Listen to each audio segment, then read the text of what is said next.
નમસ્કાર વિદ્યાર્થી મિત્રો, ધોરણ 12 અંગ્રેજી યુનિટ 3 મેનેજ યોર સ્ટ્રેસ એટલે કે તમારો તણાવ નિયંત્રિત કરો.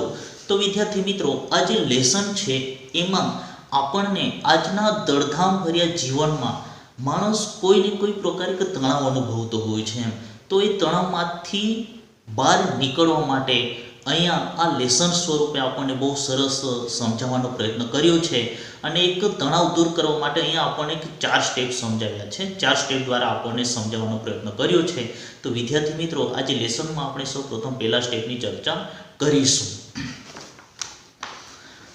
Mind, emotion and body are all closely interlink and always work together. એટલે કે અહીંયા મગજ, લાગણી અને શરીર, જે આપણું શરીર છે એ આ એકબીજા જોડે ગાઢ રીતે સંકળાયેલું છે, બરાબર.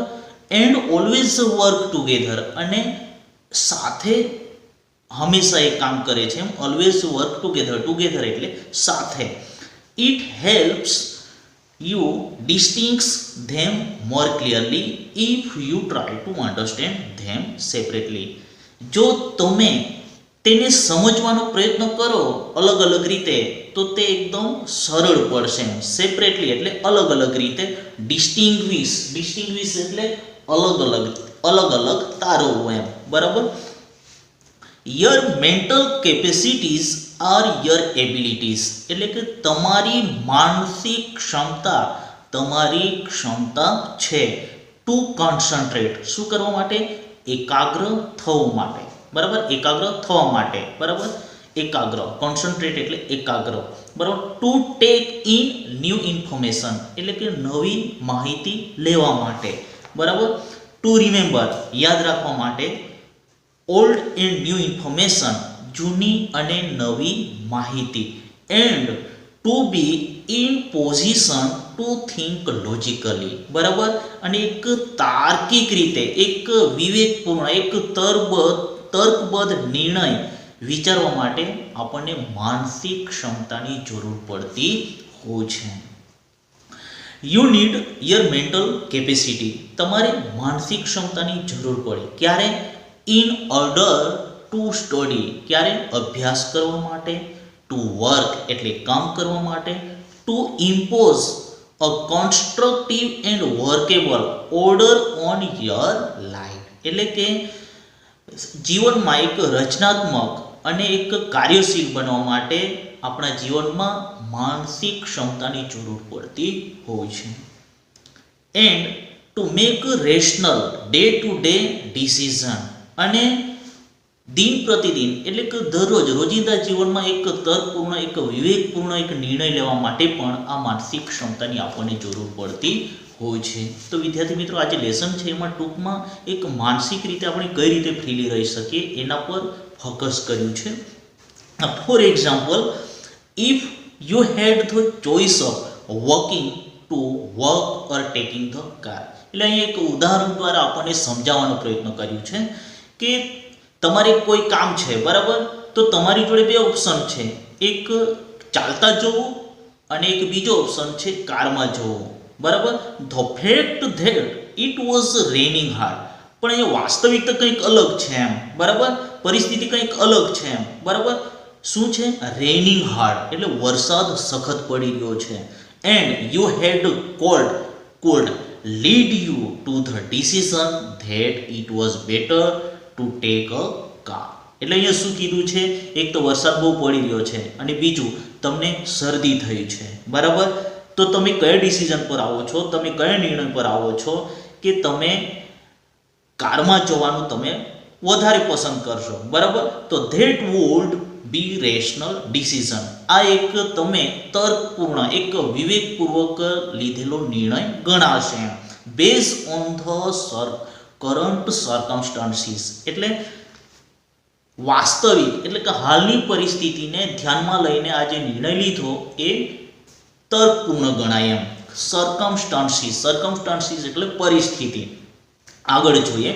The mind is the rational logical part of you that help you to make own emotional choices, એટલે મગજ એ તમારા શરીરનો, તમારા જીવનનો એક ભાગ છે, લોજિકલ પાર્ટ ઓફ યુ, એક તમારો ભાગ છે શરીરનો. That helps you to make on emotional choices, એટલે કે જે બિન ભાવાત્મક જે લાગણીઓ તમારામાં આવતી હોય એને અટકાવે છે, બરાબર. એન્ડ ટુ સ્ટોર એટલે કે સંગ્રહ કરવો, એન્ડ રીટ્રાય એટલે કે જે જૂની માહિતી હોય એને યાદ કરવી, and information and two order and calculator એટલે કે ક્રમિક રીતે ગણવું. આ બધી એક મગજની, એક મનની એક ક્રિયા બતાવી છે. It is the counterpart to the emotion, આ એક લાગણીનો એક ભાગ છે. ઇમોશન એટલે લાગણી, ભાવના. A good example of the interaction between mind and emotion is exam nerve, એટલે કે અહીંયા મન અને લાગણી વચ્ચે, બરાબર, જે એક બતાવ્યું છે અહીંયા કે ક્યારે એક્ઝામ નર્વ એટલે કે કોઈ પરીક્ષા છે, બરાબર, એક મન અને લાગણી વચ્ચે જે એક્ઝામ નર્વ થઈ એટલે કે નર્વસનેસ થઈ જતા હોય, બરાબર, એના વિશે કીધું છે. Year mental capacity has help you written what you have revise, you know year stop. But when you enter the exam room and start getting emotional by expecting difficulties and imagining failure, એટલે અહીંયા શું કીધું છે કે જ્યારે તમે પરીક્ષામાં enter થાવ છો, પરીક્ષા આપવા જાઓ છો, year mental capacity has help you એટલે કે તમારી માનસિક ક્ષમતા તમને મદદ કરશે. શાના માટે? રિટેન એટલે કે મેળવવા માટે. વોટ યુ હેવ રિવાઇઝ એટલે કે તમે જે પુનરાવર્તન કર્યું એ, બરાબર. યુ નો યોર સ્ટફ તમે સમજો છો ઓલરેડી, તમે જાણો છો એમ.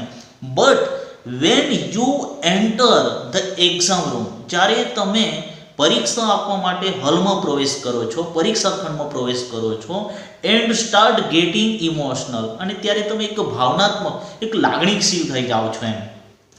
બાય એક્સપેક્ટિંગ ડિફિકલ્ટીઝ એટલે કે આવનાર મુશ્કેલીઓનો તમે એક કલ્પના કરવા લાગો છો એમ. એન્ડ ઇમેજિનિંગ ફેલર અને એક નિષ્ફળતાની કલ્પનામાં તમે રચવા લાગો છો, રાજવા લાગો છો.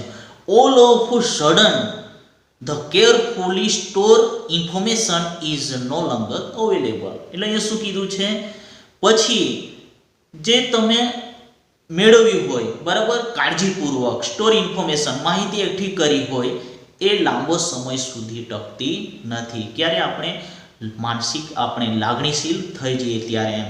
Your emotions have bar the way to your inner information store, એટલે અહીંયા શું કીધું છે કે તમારી જે લાગણી હોય છે એ જે તમારી અંદર એક સંગ્રહ થયેલી જે માહિતી હોય છે, બરાબર, સ્ટર કરી મૂકેલી હોય છે, એ માહિતીને બહાર નીકળવામાં અવરોધ ઊભો કરે છે. બેર એટલે અવરોધવું, બરાબર, અટકાવવું. ડુ યુ ફાઇન્ડ યોરસેલ્ફ શું તમે એને શોધી શકો છો?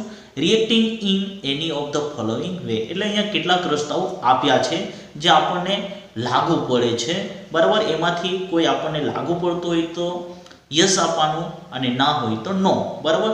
તો અહીંયા જોઈએ આપણે.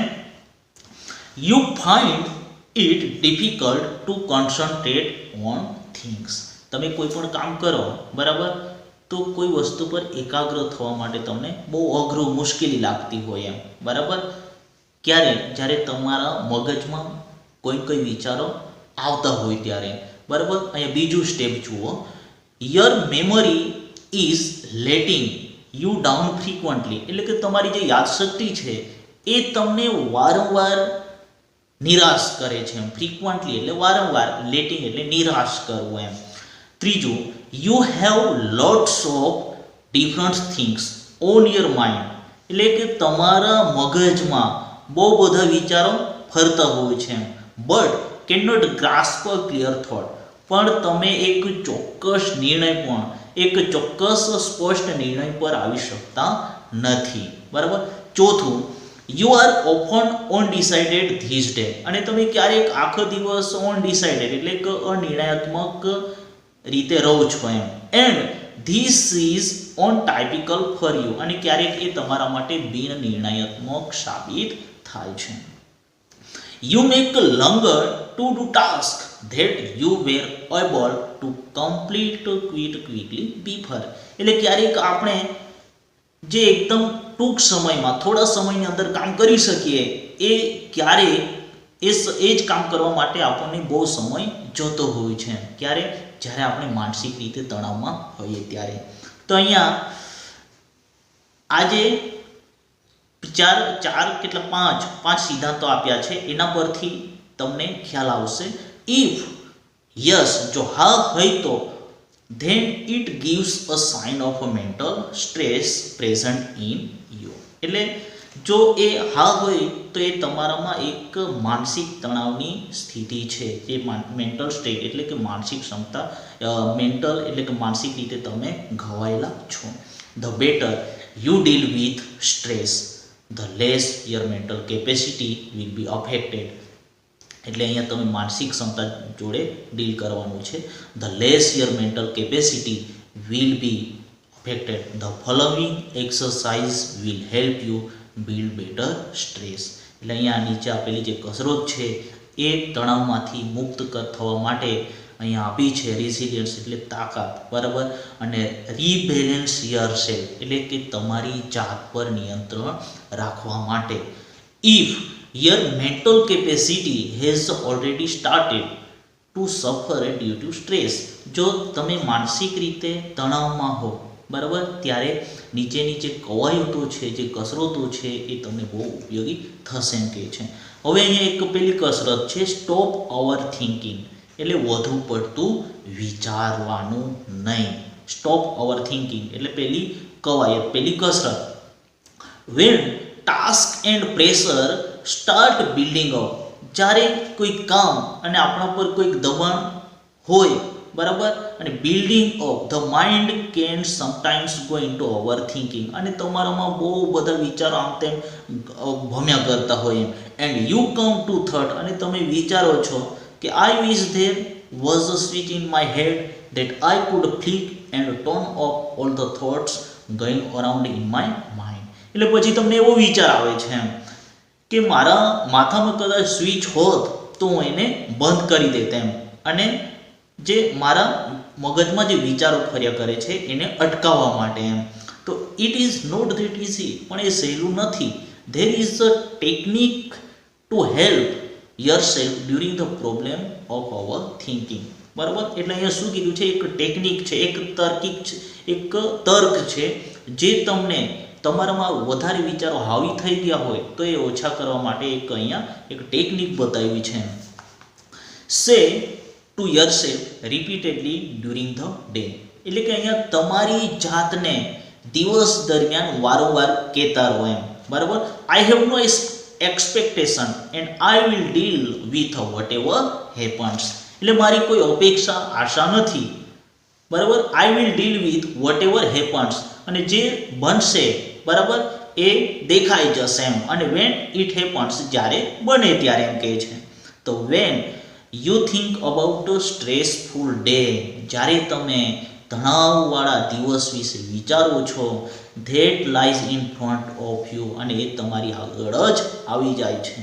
Your thoughts run approximately like this, અને તમે લગભગ એ જ વિચારો છો, ઓ માય ગોડ, ઓ મારા ભગવાન, I have so much to do, મારે કેટલું બધું કામ કરવાનું છે.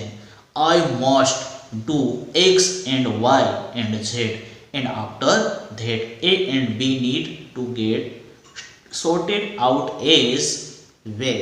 એટલે અહીંયા તમને એવો વિચાર આવે છે એમ જ્યારે તમે માનસિક રીતે તણાવમાં હો ત્યારે, બરાબર, કે મારે પેલું એક્સ અને વાય અને ઝેડ કરવાનું છે, અને એના પછી એ અને બી તો પૂરું કરવાનું બાકી છે એમ, બરાબર. તો I don't know how I am going to do it all, એટલે મને ખબર જ નથી પડતી એમ કે હું આ બધું કઈ રીતે કરીશ એમ. એવા તમારામાં વિચારો આવતા હોય ક્યારે? તમે જ્યારે માનસિક રીતે તણાવમાં હો ત્યારે. I won't even have time to eat, અને મને ખાવાનો પણ ટાઈમ નથી એમ.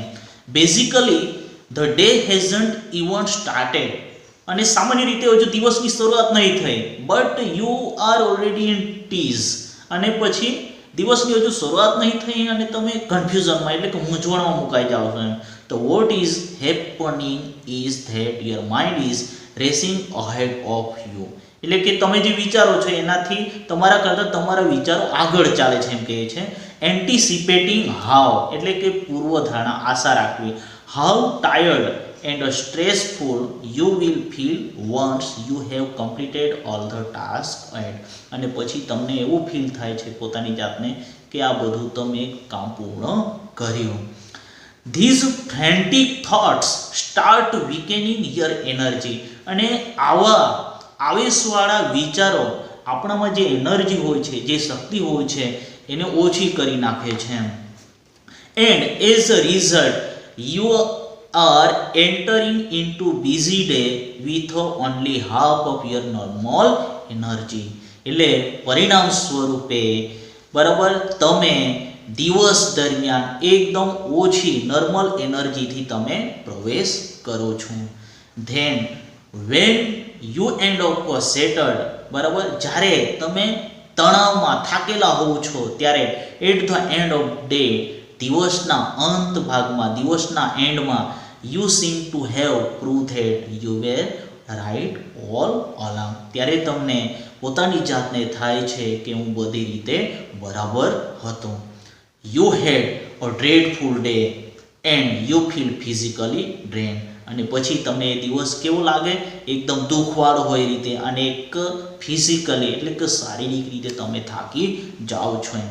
In order to have maximum energy available at the start of busy day, એટલે અહીંયા શું કીધું છે, in order to have maximum એટલે કે મહત્તમ એનર્જી એટલે કે શક્તિ available at the start of the busy day એટલે કે શરૂઆતના દિવસમાં. Use I have no expectation એટલે કે આગળ આપણે જોઈએ એ રીતે, આઈ હેવ નો એક્સપેક્ટેશન એટલે મારી કોઈ આશા અપેક્ષા નથી. And I will deal with whatever happens, અને જે થશે એ હું કરી લઈશ એમ. વેન ઇટ હેપન્સ એટલે જ્યારે બનશે ત્યારે. એઝ અ ફોર્મ ઓફ મંત્ર, એવું એક મંત્ર હોવું જોઈએ. You will notice how your body start relaxing at the thought of the no expectation, એટલે પછી તમારે એક નોટિસ કરવાનું છે કે આ રીતે આરામદાયક તમે રહો છો ત્યારે તમે એ રીતે વિચારો એટલે તમારી જાતને આરામ મળશે એમ કહે છે. This relaxation tells you that you have just stop your self from wasting valuable energy, અને આ રીતે તમે કરશો, the relaxation tells you that, જે આરામ ફરમાવો એ દરમિયાન તમને થશે બરાબર કે stop your self from wasting valuable energy, અને એ રીતે તમે જે તમારી જે કિંમતી જે એનર્જી છે એ બગડતી અટકી જશે, અને યુ વિલ ફીલ કામ mentally and emotionally as a consequence, એટલે પરિણામ સ્વરૂપે અહીંયા તમે શાંતિ, માનસિક રીતે શાંતિ, અને ઇમોશનલી એક લાગણીની રીતે તમે અહીંયા એક શાંતિ અનુભવશો. તો વિદ્યાર્થી મિત્રો, અહીંયા પાર્ટ 1 પૂરો થાય છે. હવે પછી આ જ લેસનનું પાર્ટ 2નો વિડીયો એટલે પાર્ટ 2માં ચર્ચા કરીશું.